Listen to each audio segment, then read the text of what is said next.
इसमें उपस्थित किसान भाइयों एवं बहनों, आप लोगों को मशरूम के बारे में कि इसकी खेती आप कैसे करेंगी, इसके आज और कल 2 दिवसीय प्रशिक्षण में हम पूरा डिटेल आपको बताएंगे। पहली बात तो ये जान जाइए कि मशरूम क्या चीज़ है। ठीक है, मशरूम एक तरह का फंगस है। फंगस जानती हैं, कवक उसको हिंदी में बोला जाता है और टफ नाम है। इस तरह से उसको क्या कहा जाता है, फंगस कहा जाता है। फंगस से क्या होता है कि फसलों पे बीमारी आती है, लेकिन यह फंगस जो है जिसको हम मशरूम कहते हैं यह खाने योग्य है। मतलब कि मशरूम क्या किया जाता है, यह एक फंगस है लेकिन यह खाने योग्य फंगस है। माने इसको एडिबल फंजाई कहते हैं, खाने योग्य फंजाई, जिसको हम खा सकते हैं। अन्य जो फंगस है उससे क्या होती है कि फसलों पे बीमारी आती है, मनुष्य के शरीर पे दाग वगैरह जो दाद खाज खुजली होता है ना, वो भी फंगस से ही वो बीमारी आती है। लेकिन यह फंगस जो है हमारे खाने योग्य है। इसके हम क्या करते हैं कि खाते हैं। अब चाहे इसको सब्जी बना करके खाएं या मशरूम से बने हुए प्रोडक्ट लेकर के खाएं, तो ये खाया जा सकता है, इसमें कोई दिक्कत नहीं है। लेकिन सभी प्रकार के मशरूम को आप नहीं खा सकती हैं। ये मान के चलिए कि पूरे विश्व में 20,000 प्रकार की मशरूम है, जिसमें 2,000 प्रकार की मशरूम जो क्या होती है कि खाया जाता है, और शेष जो जितना बचा हुआ 20,000 में 18,000 खाया नहीं जाता है। उसी को लोग क्या कहते हैं, अपने यहाँ अपने भाषा में कुकुरमुत्ता कहते हैं। वो क्या होता है, कभी मान लीजिए कि पत्ती गिर गया, सड़ गया, उस पे उग जाता है। कभी किसी बाग बगीचे के मतलब कि जड़ के पास उग जाता है। कहीं पे क्या होता है कि आप ऐसे पुआल इत्यादि आप छोड़ दिए, पानी में भीग गया तो उसमें भी उग जाता है। ये सब 18,000 प्रकार के हैं। केवल 2,000 प्रकार के मशरूम ऐसे हैं जिसको खाया जाता है, वो भी यहाँ नहीं विश्व भर में। लेकिन हमारे हिंदुस्तान में, भारतवर्ष में क्या है, इस 2,000 में 200 ऐसी स्पीसीज है जो कि भारत में पाई जाती है और भारत में इसको खाया जाता है। लेकिन सारे मशरूम जो भारत में जो आपके इर्द गिर्द उगेंगे उसको खाना नहीं है। भले ही 200 मैं कह रहा हूँ कि खाया जाता है, लेकिन अगर आप उसको नहीं पहचानती हैं तो आप उसको नहीं खाएंगी, क्योंकि वह जहरीला हो सकता है। तो जिस चीज़ को जानिए, जिस चीज़ को पहचानिए, उसी चीज़ को खाइए, शेष को नहीं खाना है। तो अब ये 200 प्रकार की जो मैं बात कर रहा हूँ कि हिंदुस्तान में कहीं किसी जंगल में पाया जाता है, किसी डीह पे पाया जाता है, कहीं उसको लोग खुम्भी के नाम से जानते हैं, कहीं उसको छत्रक के नाम से भी बोलते हैं, कहीं भूफोर के नाम से बोलते हैं कि ये बारिश बिजली कड़की तो निकल आया। ये सब खाने वाली मशरूम है, लेकिन इसको आपको खाना नहीं है। हमें प्राकृतिक वातावरण में अपने आप उगते रहते हैं, तो उसको उसकी चिंता ही नहीं करनी है। अगर आपके यहाँ कोई जानता, हमको लगता है कि इतने लोगों में मशरूम पहचानने वाला कोई नहीं है, अतः इतने लोगों में कोई अपने से उगे हुए मशरूम को नहीं खाएगा। वही मशरूम खाना है जिसको आप उगा सकें। तो 7 प्रकार की जो मशरूम है उसको आप लोग यहाँ पे खेती कर सकते हैं, उगा सकते हैं। तो खेती करने के लिए, मैंने उगाने के लिए से क्या लाभ होगा कि 2 रुपया अगर आप लगा रही हैं तो 3 रुपया की आमदनी हो सकती है, 4 रुपया की आमदनी हो सकती है। वो कितनी वेराइटियाँ हैं, केवल 6 से 7-8 जो यहाँ पे आपके क्लाइमेट में आसानी से हो सकता है।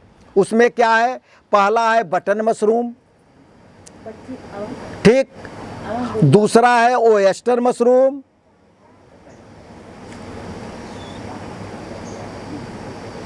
तीसरा है मिल्की मशरूम,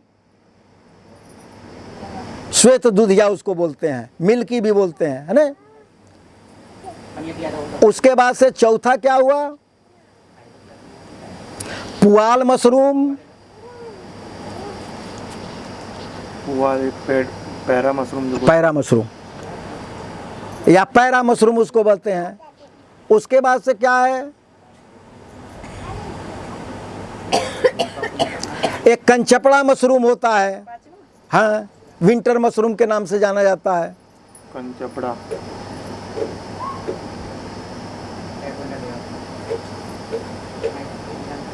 एक सिटाके मशरूम की भी खेती आप यहाँ कर सकती हैं, अब धीरे धीरे प्रारंभ हो रहा है।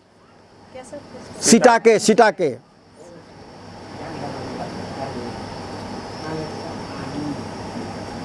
उसके बाद से एक ऋषि मशरूम,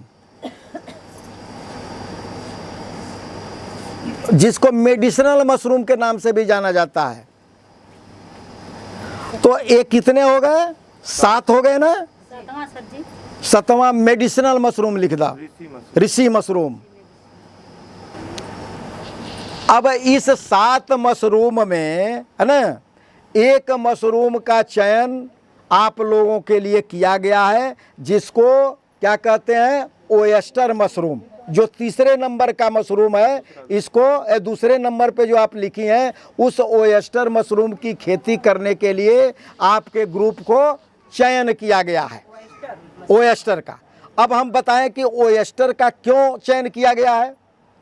ओयस्टर का चयन इसलिए किया गया है कि यह कम लागत में, माने कम पैसा लगा करके अधिक से अधिक उत्पादन होता है, माने अधिक से लाभ कमाया जा सकता है।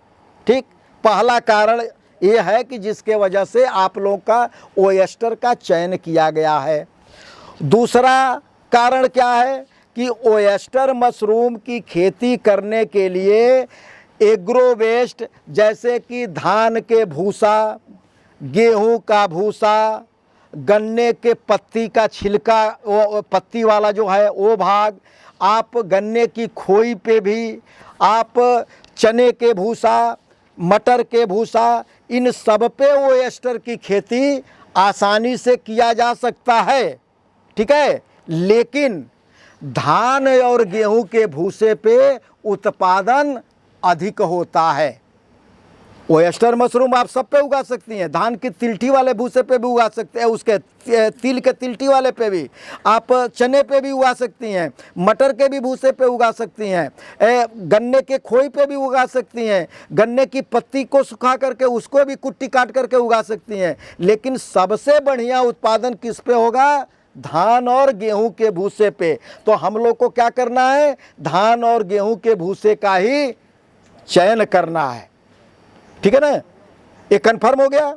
इसलिए ओयस्टर मशरूम आप लोग को उगाया जा रहा है, यह दूसरा कारण है। तीसरा कारण क्या है कि हमको जो मशरूम की खेती कराना है, हम आप लोगों को वो क्या करना है, प्राकृतिक वातावरण में कराना है ना। ईश्वर के ऊपर हमारे पास कोई उस तरह का कमरा नहीं है कि हम उसमें क्या करें कि तापमान को कम कर दें, तापमान को बढ़ा दें, है ना। हमको क्या करना है, प्राकृतिक रूप से करना है, माने भगवान के, ईश्वर के भरोसे करना है। ठीक है, तो इसके लिए आपको क्या होगा, ओयस्टर से क्या फ़ायदा होगा कि ओयस्टर में कई ऐसी स्पीसीज हैं, एक ओयस्टर में कई ऐसी प्रजातियाँ स्पीसीज हैं, जैसे कि एक का तो नाम, एक किसी भी चीज़ का बॉटनिकल नेम में क्या होता है कि एक जनरा होता है, एक स्पीसीज होता है ना। तो जनरा सबका क्या है, प्लूरोटस है।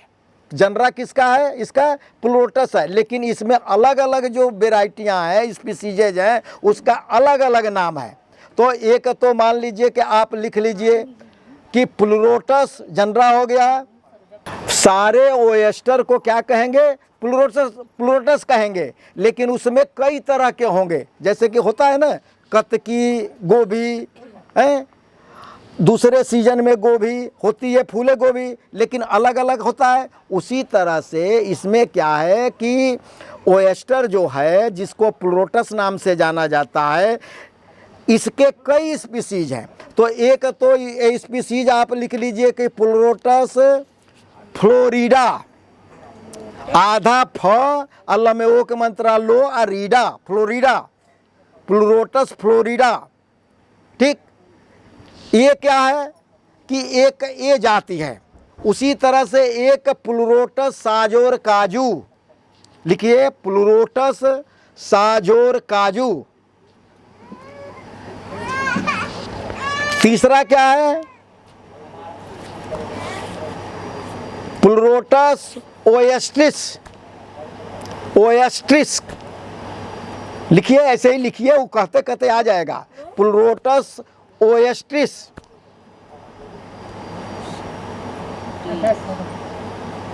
एक वेराइटी लिख लीजिए प्लूरोटस फेबिलेटस।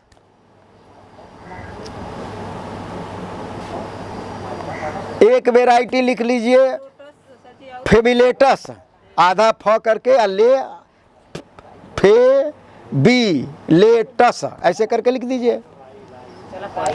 और एक वेराइटी है प्लूरोटस इरंजाई।